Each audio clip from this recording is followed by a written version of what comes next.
बेटा इसराइल के गुरूर को किसने झंझोड़ दिया? ईरान ने इसराइल के तकब्बुर को खाक में मिला दिया। कुरान मजीद में अल्लाह ताला इरशाद फरमाते हैं, ज़ालिका फ़ज़्लुल्लाहि युअतीहि मन यशा। ये अल्लाह का फजल है, अल्लाह जिसे चाहे अता कर दे। और ईरान ने इसराइल को क्या पैगाम दिया? ईरान ने कहा, तेरी लोहे की दीवारें भी हमें रोक ना सकेंगी। कुरान मजीद में अल्लाह ने इरशाद फरमाया, ला तहसबन्नल्लाह गाफिलन अम्मा यअमलुज़्ज़ालिमून।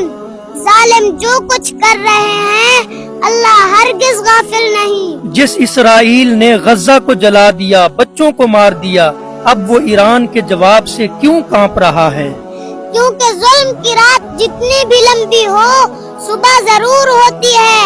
कुरान मजीद में अल्लाह ने इरशाद फरमाया, इन्ना बत्श रब्बिका लशदीद। बेशक तेरे रब की पकड़ बहुत सख्त है। और अमेरिका ने ईरान पर मिसाइल मारकर क्या साबित किया? उसने साबित किया कि वो हक के मुकाबले में हमेशा बातिल के साथ होता है। कुरान मजीद में अल्लाह ने इरशाद फरमाया, वल्लाहु ला युहिब्बुज़्ज़ालिमीन।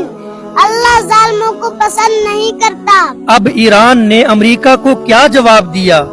ईरान ने कहा, हम तुम्हारी आंखों में आंखें डाल के जवाब देंगे। कुरान मजीद में अल्लाह ने इरशाद फरमाया, फला तहिनु व तदउ इलस्सल्मी। बस तुम कमजोर ना पड़ो और सुलह की फरियाद ना करो। और उम्मत मुस्लिमा को अब क्या सोचने की जरूरत है? अब हमें ये सोचने की जरूरत है कि हम कब तक तमाशा देखते रहेंगे। कुरान मजीद में अल्लाह ताला ने इरशाद फरमाया, इन्नमल मुअमिनूना इख्वा। तमाम मोमिन आपस में भाई भाई हैं। और उम्मत के नौजवानों को क्या करना चाहिए? ईमान और गैरत के साथ मैदान में आना चाहिए।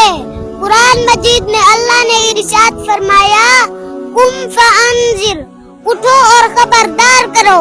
और ईरान के इस पैगाम का क्या मतलब है कि अमेरिका भी अब हमारे निशाने पर है? इसका मतलब है ना जुल्म छुपेगा ना जालिम बचेगा।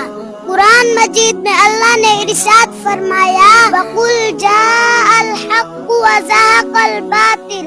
कह दो हक आ चुका और बातिल मिट चुका है। और अब हमें क्या करना चाहिए? दुआ, शुऊर, इत्तिहाद और बाइकाट करना चाहिए। कुरान मजीद में अल्लाह ताला ने इरशाद फरमाया, इन तंसुरुल्लाह यंसुरकुम। अगर तुम अल्लाह की मदद करोगे तो वो तुम्हारी मदद करेगा। शाबाश बेटा शाबाश। दोस्तों, इस वीडियो को ज्यादा से ज्यादा शेयर करें।